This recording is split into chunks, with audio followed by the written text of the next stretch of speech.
السلام علیکم ورحمۃ اللہ وبرکاتہ۔ اشک بار آنکھوں سے پڑھی جانے والی رقت انگیز داستانیں زلف و زنجیر مع لالہ زار۔ آج میں سٹوری نمبر 32 ریڈ کر رہی ہوں۔ سٹوری نیم ہے کوچہ جانا۔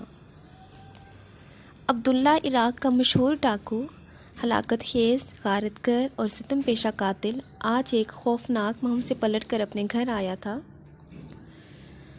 کافی سے زیادہ رات گزر چکی تھی۔ ساتھیوں نے رخصت ہوتے ہوئے دریافت کیا، سردار دوسری مہم کی تیاری کب تک ہو گئی؟ آج جانے کیا بات تھی کہ اس سوال پر عبداللہ کے چہرے سے خوشی کا کوئی نشان نہیں ظاہر ہوا۔ اس نے نہایت بے دلی سے جواب دیا، ابھی کچھ نہیں کہا جا سکتا۔ تیاریوں کی اطلاع تمہیں وقت سے پہلے دی جائے گی۔ ساتھیوں کو رخصت کر کے جب وہ اپنے بستر پر لیٹا تو ایک نامعلوم کسک سے اس کا دل بوجھل تھا۔ ہزار کوشش کے باوجود اسے نیند نہیں آ رہی تھی۔ چند ہی لمحوں بعد ایسا محسوس ہوا جیسے کوئی اس کے دل کے دروازے پر دستک دے رہا ہو۔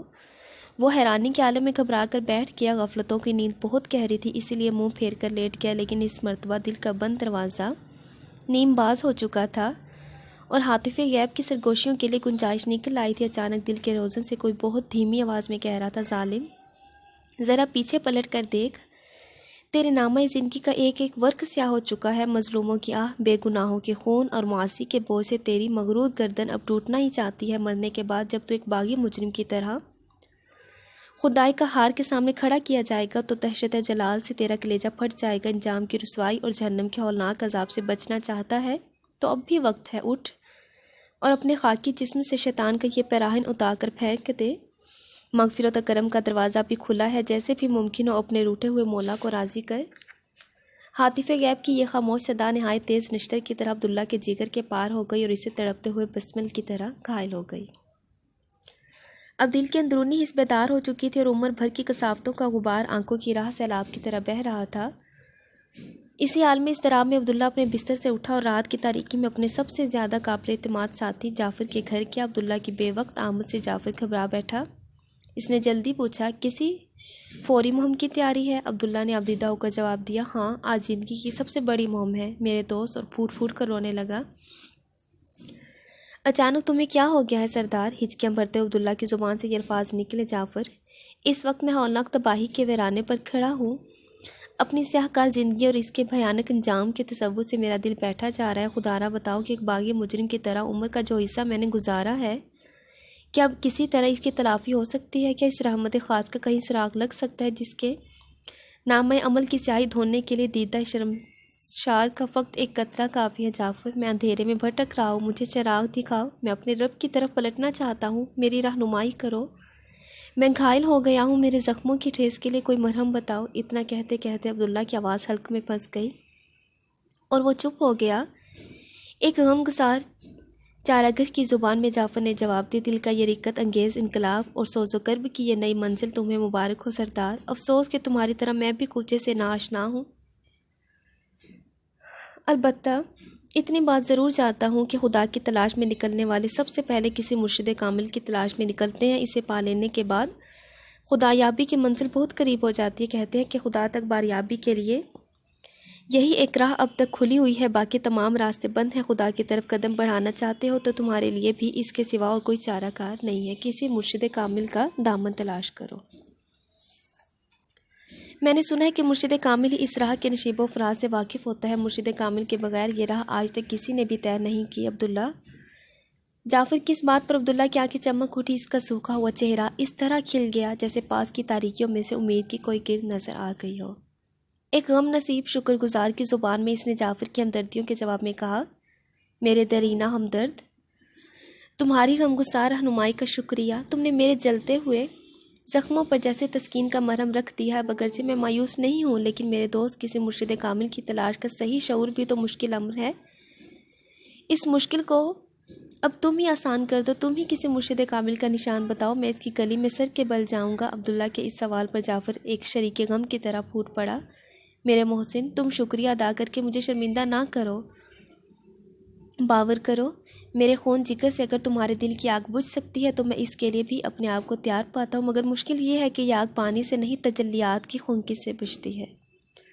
سردار، تم اس بات سے ناواقف نہیں ہو کہ میرا اور تمہارا ماحول دونوں کا ایک ہی رہا ہے۔ تمہاری ہی طرح میں بھی ان تمام چشموں سے گریزاں رہا ہوں جہاں خیال و عمل کی طہارت حاصل ہوتی ہے، اس لیے تمہاری طرح مجھے بھی کسی مرشد کامل کا کوئی تجربہ نہیں ہے۔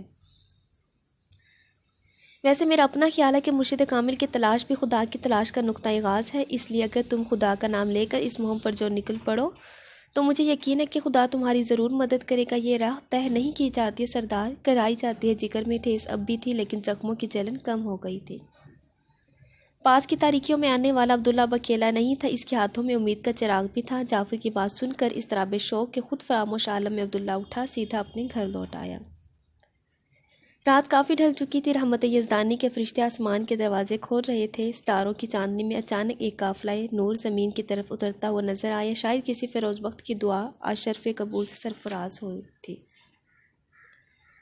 عبداللہ اپنی کوٹری کے ایک تاریک گوشے میں چھپ کر رو رہا تھا، کبھی کبھی ہچکیوں کے درمیان رکت و کرب میں ڈوبی ہوئی آواز سنائی دیتی تھی، اے مغفرت و کرم والی، ایک شرمسار مجرم کو اپنی رحمت کے وسیع دامن میں پناہ دے دے۔ اے تیرا بخت امید کی پاگاہ، امید کا اپنی سیاہ کار زندگی سے تائب ہو کر آج میں تیری طرف پلٹ رہا ہوں، تو اپنی اونچی بارگاہ سے ایک فریادی کی پکار سن لے۔ اے دل کے ٹوٹے ہوئے آبگینوں کو جوڑنے والے، ہر طرف سے ٹوٹ کر اب تیری راہ میں قدم اٹھا رہا ہوں، بھیج دے کسی مرشد کامل کو، تیری دہلیز تک مجھے پہنچا دے بے نیاز مولا۔ میں تیری بارگاہ عظمت کے سامنے پھوٹ پھوٹ کر رہوں گا، مچل مچل کر تڑپوں گا اور زار زار فریاد کروں گا یہاں تک کہ تم مجھ سے راضی ہو جائے۔ رات پچھلے پہر میں داخل ہو چکی تھی، جلدی جلدی اس نے دعا تمام کی، چاروں طرف ایک حسرت بھری نگاہ ڈالی اور اللہ کا نام لے کر گھر سے نکل پڑا۔ حق کی تلاش میں اس کے سفر کا نقطہ آغاز یوں تھا، گلیوں اور پرپیچ راستوں سے ہوتا ہوا وہ ایک چوراہے پر جا کھڑا ہوا۔ نامعلوم طور پر دل کے یقین نے نشاندہی کی کہ جہاں وہ کھڑا ہے وہی مرشد کامل کی ملاقات کی جگہ ہے۔ انتظار میں کھڑے کھڑے کافی عرصہ بیت کے، ستاروں کی آنکھیں ڈوبنے لگی، امید و بیم کی کشمکش کا یہی عالم تھا کہ چند ہی لمحے بعد اسے کچھ فاصلے پر حرکت کرتا ہوا ایک سایہ نظر آیا۔ بے ساختہ دل نے آواز دی، مرشد کامل آ رہا ہے۔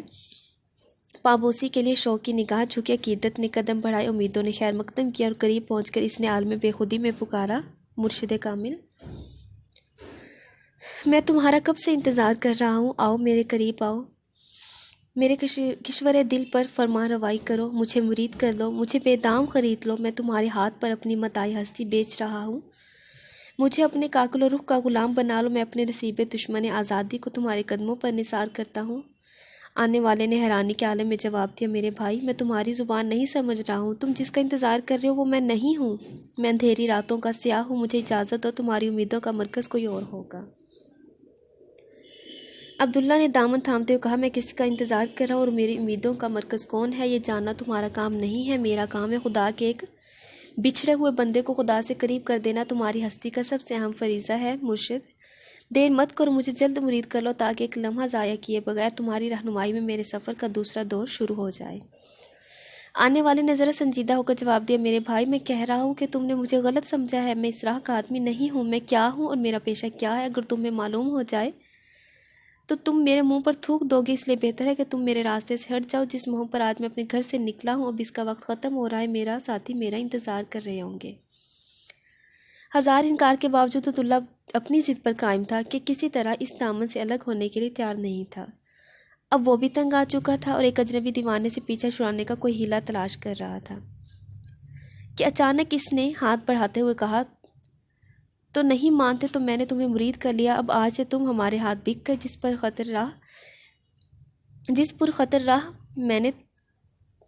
خطر راہ میں تم نے قدم رکھا ہے اسے سلامتی کے ساتھ طے کرنے کے لیے ضروری ہے کہ تم اپنے مرشد کی غیر مشروط اطاعت کرو۔ میں تمہیں حکم دیتا ہوں کہ تم یہاں کھڑے رہو جب تک میں واپس نہ آؤں، یہیں کھڑے رہنا، واپسی کے بعد تمہیں وہ راستے طے کرا دوں گا جو بارگاہ عزتی کی طرف چوکٹ تک پہنچاتا ہے، اچھا اب اجازت دو۔ یہ کہتا ہوا وہ جس طرف سے آیا تھا اسی طرح واپس لوٹ گیا۔ جب تک وہ نظر آتا تھا عبداللہ کی حسرت بھری نگاہیں اس کا قدم چومتی رہیں۔ صبح ہو گئی اور عبداللہ انتظار میں کھڑا رہا، دن چڑھے تک شہر کے ایک مشہور شخص کا گھنٹوں ایک جگہ کھڑا رہنا معمولی بات نہیں تھی۔ ہر طرف سے آدمیوں کا تانتا بند کیا، لوگوں نے ہزار سمجھایا کہ وہ اپنے گھر واپس چلے، لیکن سب کے لیے اس کے پاس ایک ہی جواب تھا، میری ہستی کا فرمان روا میرا مرشد کامل مجھے حکم دے گیا کہ جب تک پلٹ کر نہ آؤں تم یہیں کھڑے رہنا۔ اب میں اس کی واپسی تک یہاں سے کہیں نہیں ٹل سکتا۔ وہ وعدہ کر کے گیا ہے کہ مجھے بارگاہ یزدانی کی چوکھٹ تک پہنچا دے گا۔ لوگوں نے اصرار کرتے ہوئے کہا رات بھی ختم ہو گئی، اب دن کا آخری حصہ گزر رہا، اسے واپس آنا ہوتا تو اب تک آ گیا ہوتا، اب اس کا انتظار بے سود ہے۔ اس نے تم سے جھوٹا وعدہ کیا۔ عبداللہ نے یقین کے تیور میں شراب ہو کر جواب دیا، اپنی زبان کو آلودہ گناہ مت کرو، مرشد کامل کبھی جھوٹ نہیں بولتا، وہ ضرور واپس آئے گا۔ دم رخصت اس نے کسی وقت کا تعین نہیں کیا تھا، اس لیے اس کی واپسی کی میعاد صبح محشر تک ہے۔ تم لوگ میرے راستے سے ہٹ جاؤ، میں عمر کے آخری لمحے تک اس کا انتظار کروں گا۔ دنیا کی ہر چیز حرکت میں تھی، وقت کا قافلہ بھی رواں دواں تھا۔ کتنی شام آئی اور گزر گئی، کتنے سورج نکلے اور ڈوب گئے، لیکن عبداللہ اپنی جگہ پر کھڑا تھا، کھڑا ہی رہا۔ اب وہ علاقے کا قابل نفرت جرائم پیشہ نہیں تھا، عقیدت کیش نگاہوں کا تماشا بن چکا تھا۔ ہزاروں شیدائی ہر وقت اسے اپنے جھرمٹ میں لیے رہتے تھے۔ مرشد کامل کا انتظار اب تنہا اسی کو نہیں، دیوانوں کی ایک بہت بڑی جماعت اس کے شریک حال ہو گئی تھی۔ چاندنی رات تھی، پچھلا پہر تھا، ساری آبادی پر خاموشی طاری تھی، تماشائی بھی غنودگی کے عالم میں تھے، لیکن عبداللہ بستور کھڑا تھا۔ اس کی آنکھیں انتظار میں کھلی تھی، اچانک اسے کسی آنے والی کی آہٹ محسوس ہوئی، پلٹ کر دیکھا تو سامنے ایک سفید پوش بزرگ لمبی عبا پہنے ہاتھ میں عصا لیے کھڑے تھے۔ نگاہوں کا جلال پیشانی کی طلعت اور چہرے سے برستا ہوا نور نشاندہی کر رہا تھا کہ انسانی پیکر میں کوئی آسمان کا فرشتہ اتر آیا ہے۔ عظمت خداداد کی دھمک سے عبداللہ کی آنکھیں جھک گئی، دل ایک نامعلوم ہیبت سے مرعوب ہو گیا۔ نواد بزرگ نے پرشکوہ لہجے میں دریافت کیا، یہاں کیوں کھڑے ہو؟ آنکھیں نیچی کیے ہوئے عبداللہ نے جواب دیا، مرشد کامل کے انتظار میں۔ نواد بزرگ نے پھر سوال کیا، کون مرشد کامل؟ عبداللہ نے ہمت سے کام لیتے ہوئے کہا، وہی مرشد کامل جس کے ہاتھ پر میں مرید ہو چکا ہوں۔ اس نے مجھ سے وعدہ کیا ہے کہ تم یہیں میرا انتظار کرو، میں واپس ہونے کے بعد تمہیں بارگاہ یزدانی کی چوکھٹ تک پہنچا دوں گا۔ نواد بزرگ نے فہمائش کے انداز میں ارشاد فرمایا، میرے عزیز، وہ مرشد کامل نہیں ہے، اندھیری راتوں کا سیاہ ہے، بارگاہ یزدانی کا راستہ اسے خود نہیں معلوم، وہ تمہاری رہنمائی کیا کرے گا؟ وہ پلٹ کر نہیں آئے گا، بلا وجہ اس کے انتظار میں اپنی جان مت ہلا کر۔ عبداللہ نے اصرار کرتے ہوئے جواب دیا، میرے دل کا یقین کسی طرح متزلزل ہو نہیں سکتا، وہ ضرور واپس آئے گا اور اسے بارگاہ یزدانی کا راستہ قطعاً معلوم ہے، مرشد کامل کبھی جھوٹ نہیں بول سکتا۔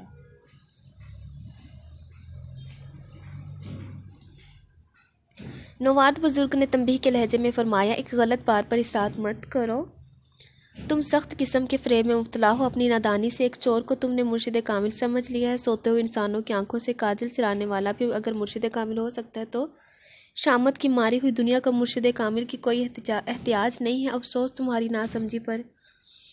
اب عبداللہ کا پیمانہ ضبط لبریز ہو چکا تھا، مرشد کامل کے خلاف نشست برداشت نہ ہو سکا تو پھوٹ پھوٹ کر رونے لگا۔ ہچکیوں پر قابو پانے کے بعد اس نے درد و کرب کی آگ میں سلگتے ہوئے کہا، مجھے سخت افسوس ہے کہ ایک طرف تو آپ کا سراپا دلوں پر ملکوتی اثر ڈال رہا ہے اور دوسری طرف آپ مرشد کامل کی خدمت کر رہے ہیں۔ اتنا مقدس ہو کر آپ کا یہ انداز سمجھ میں نہیں آ رہا ہے۔ گستاخی نہ ہو تو کیا میں آپ کا نام نامی اس میں گرامی معلوم کرنے کا اعزاز حاصل کر سکتا ہوں؟ نواد بزرگ نے مسکراتے ہوئے کہا، میرا نام معلوم کر کے اگر تمہیں کوئی فائدہ پہنچ سکتا ہے تو سن لو کہ مجھے خضر کہتے ہیں۔ بھٹکے ہوئے مسافروں کو راہ راست پر لانا میرے منصب کا اہم ترین فریضہ ہے، اسی رشتے میں نے تمہاری فہمائش کی ہے۔ نام سنتے ہی عبداللہ نے جھک کر قدموں کا بوسہ لیا، عبا کا دامن آنکھوں سے لگایا اور فرط ادب سے کانپتے ہوئے کہا، آج میں اپنی خوش نصیبی پر جس قدر بھی ناز کروں کم ہے۔ آج بغیر کسی زحمت التجا کے ان حیرت نصیب جلووں سے میری نگاہیں سیراب ہو رہی ہیں۔ اس کے ساتھ یہ عرض کرنے کی بھی اجازت دی جائے کہ جس مرشد کامل کو چور کہا جا رہا ہے، اس سے مرید ہونے کے بعد بھی مجھے یہ شرف حاصل ہو رہا ہے۔ اس چور کی نسبت کا یہ اعزاز کیا میرے لیے قابل فخر نہیں ہے؟ زہ نصیب کہ آپ کی تشریف ارزانی سے مرشد کامل پر میرا یقین اور پختہ ہو گیا۔ حضرت خضر نے کریمانہ انداز میں ارشاد فرمایا، پھر تم نے اسی غلطی کا اعادہ کیا، میں مرشد کامل کو چور نہیں بنا رہا ہوں، تم نے ایک چور کو مرشد کامل بنا لیا۔ البتہ اب مشیت کا کچھ ایسا انداز معلوم ہو رہا ہے کہ تمہاری ضد پر چور ہی کو مرشد کامل بنا دیا جائے۔ طلب صادق کا یہ جنون اور جذب عشق کا یہ ولولہ شیطان کی دستبرد سے محفوظ رہ گیا تو یہ بشارت سن لو کہ اسی جگہ مرشد کامل سے تمہاری ملاقات ہوگی اور اس کے چند لمحوں کے بعد تم بارگاہ یزدانی کی چوکھٹ پر خلعت عرفان سے سرفراز کیے جاؤ گے۔ انتظار کرو اس ساعت جاں فروز کا جب تمہارے دل کی سرزمین پر تجلیات الہی کا عرش بچھایا جائے گا۔ خدائے قادر تمہارے حوصلہ جنو انگیز کی حفاظت فرمائے۔ یہ کہتے ہوئے حضرت خضر واپس پلٹے اور 2 قدم چل کر نگاہوں سے غائب ہو گئے۔ تھوڑی ہی دیر بعد سپیدہ سحر نمودار ہوا اور عبداللہ کے نصیبے کی رات کی تاریکی چھٹنے لگی۔ آج عرصہ دراز کے بعد عبداللہ کو ذرا سی نیند آئی تھی۔ آنکھ لگتے ہی اس نے دیکھا کہ کارمکنان قضا قدر عرش الہی کے سائے میں کھڑے ہیں۔ ناگہاں حجاب عظمت سے ایک آواز آئی اور فرشتے ہیبت جلال سے سجدہ ریز ہو گئے۔ اندھیری راتوں کا سیاح یا عبداللہ کا مرشد کامل، جس کا نام یحییٰ تھا، آج بے حد مسرور تھا۔ بغداد ارس و بلاد کے متعلق بہت ساری روایتیں اس نے سنی تھی۔ بہت دنوں سے اسے اشتیاق تھا کہ ایک بار چل کر اس دولت مند شہر میں قسمت آزمائی کی جائے۔ آج چند حوصلہ مند ساتھیوں کی مدد سے بغداد کی مہم کا پروگرام طے پا گیا۔ مشورے کے مطابق صبح سویرے بغداد کے لیے روانگی تھی، اس لیے رات ہی کو تمام ساتھی ایک جگہ جمع ہو گئے اور پھو پھٹتے ہی اندھیری راتوں کے سیاحوں کا یہ دستہ بغداد کی طرف روانہ ہو گیا۔ جیسے جیسے بغداد قریب آتا جاتا تھا، نامعلوم طور پر یحییٰ کے دل کی دھڑکن تیز ہوتی جاتی تھی۔ اپنی اس بے چینی کا اس نے ساتھیوں سے کئی بار ذکر بھی کیا، لیکن انہوں نے اس کی طرف کوئی خاص توجہ نہیں دی۔ کئی دن شب و روز چلنے کے بعد یہ معلوم کر کے سب کو خوشی ہوئی کہ بغداد صرف ایک منزل کی مسافت پر رہ گیا ہے۔ شام ہو چکی تھی۔ ایک وادی کے نشیب سے گزرتے ہوئے جیسے وہ بلندی پر چڑھے، سامنے بغداد کا حسین شہر جھلک رہا تھا۔ منزل مقصود پر نظر پڑتے ہی روح مسکرائی اور دل جھوم اٹھا۔ تھوڑی ہی دیر کے بعد اب یہ دستہ بغداد کے شہر میں داخل ہوا تھا کہ ایک وسیع شاہراہ سے گزرتے ہوئے ایک عالیشان عمارت نظر آئی۔ دروازے پر سواریوں کا ہجوم، گھوڑوں کی قطار اور اونٹوں کی بھیڑ دیکھ کر یحییٰ یعنی عبداللہ کا مرشد کامل چلتے چلتے رک گیا۔ اس کا اندازہ غلط نہیں تھا کہ یہ شہر کے کسی بڑے رئیس کا گھر ہے۔ پاس ہی کھڑے ہوئے ایک راہگیر سے دریافت کیا، کیا یہ شہر کے بڑے رئیس کا گھر ہے؟ اس نے جواب دیا، یہ صرف شہر کے رئیس ہی نہیں بلکہ روئے زمین کے سب سے بڑے رئیس کا گھر ہے۔ آج تک اس کے خزانے کی کوئی تھا نہیں پا سکا۔ اس کے قدموں کے نیچے سونے اور جواہرات کے کان بچھتے رہتے ہیں۔ ہفتے اقلیم کی بادشاہی اس کے گھر کی ایک معمولی کنیز۔ ہواؤں، دریاؤں، صحراؤں، پہاڑوں پر ہر جگہ اس کی شوکت اقتدار کا پرچم گڑا ہوا ہے۔ راہگیر کی یہ بات سن کر اس کا دماغ ایک نامعلوم ہیبت سے مروح ہو گیا۔ فرد حیرت سے آنکھیں پھٹی کی پھٹی رہ گئی۔ بڑی مشکل سے یہ الفاظ ادا ہو سکے، اس رئیس کا کیا نام ہے؟ ایک نام ہو تو کوئی بتائے بھی۔ بے شمار نام ہے اس کے۔ دستگیر کونین، شیخ الثقلین، خواجہ کائنات، سلطان الاقطاب، مختوم الورا، غوث العظم، امام اعظم، امام جیلان، محبوب سبحانی، یہ اور اس طرح کے ناموں کا ایک زرعی سلسلہ اس ذات سے منسوب ہے۔ راہگیر نے جلدی میں جواب دیا۔ ایک لمحے رکے بغیر آگے بڑھ گیا۔ یحییٰ نے فاتحانہ انداز میں اپنے ساتھیوں سے کہا، معلوم ہوتا ہے آج قسمت کا ستارہ اوج پر ہے۔ اتنے بڑے دولت مند کے گھر کا غبار ہی ہاتھ آ گیا۔ عمر بھر کے لیے کافی آدھی رات تک غور و فکر کے بعد ساری تیاریاں مکمل ہو گئی۔ یحییٰ نہایت ہوشیاری کے ساتھ سب کے فرائض تقسیم کر دیے۔ آج جانے کیا بات تھی کہ غوث الورا کی خانقاہ کا عقبی دروازہ کھلا ہوا تھا۔ رات کافی ڈھل چکی تھی۔ سارا بغداد نیند کی خاموشی میں شرابور تھا۔ کہیں کہیں سے رات کے پاسبانوں کی آواز کان میں آ رہی تھی۔ یحییٰ دبے پاؤں خانقاہ کی عقبی دیوار کی طرف بڑھا اور دروازہ کھلا ہوا دیکھ کر اس کی آنکھیں خوشی سے چمک اٹھی۔ دل کی تیز دھڑکنوں کے ساتھ ہمت کر کے اندر داخل ہوا۔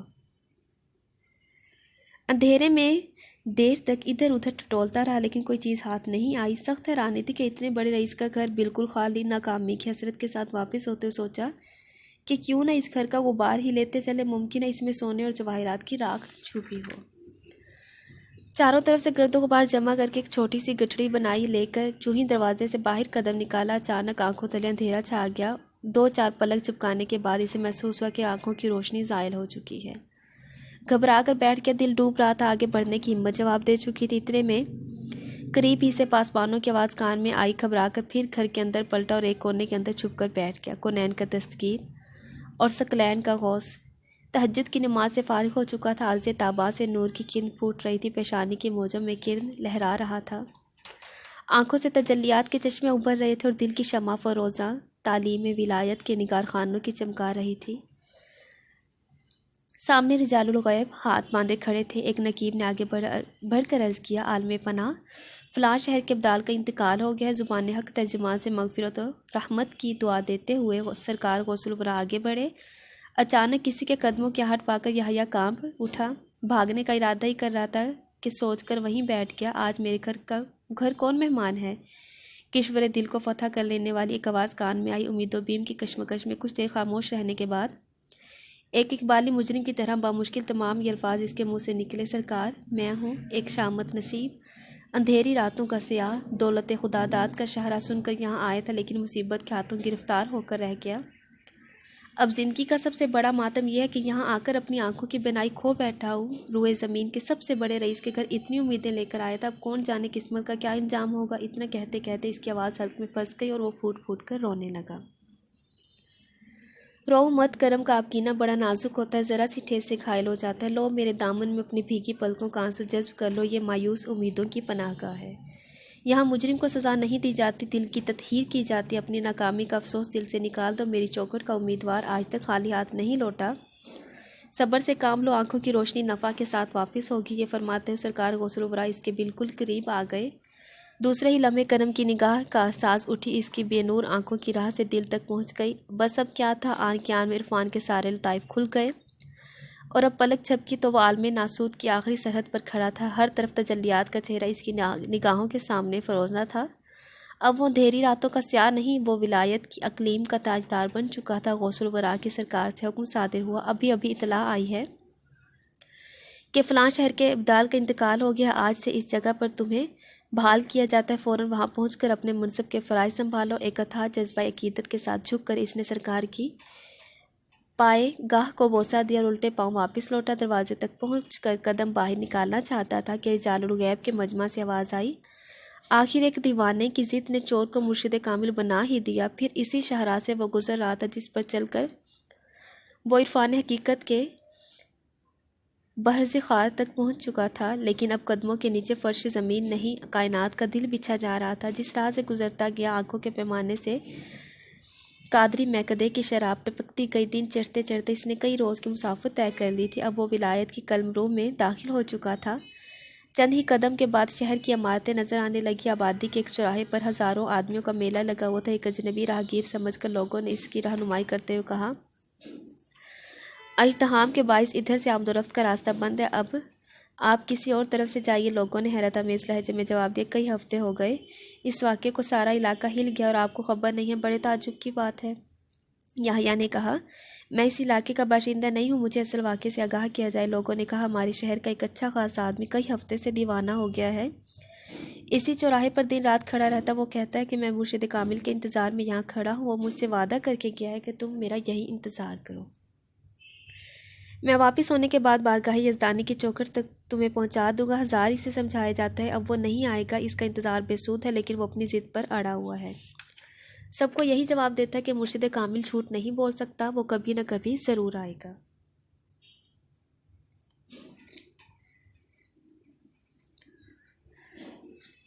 دلوں کا میلان اس کی طرف اتنا بڑھ گیا ہے کہ اب وہ اکیلا نہیں رہتا، اس کے ارد گرد ہر وقت پروانوں کا ایک جگمگاہٹ لگا رہتا ہے۔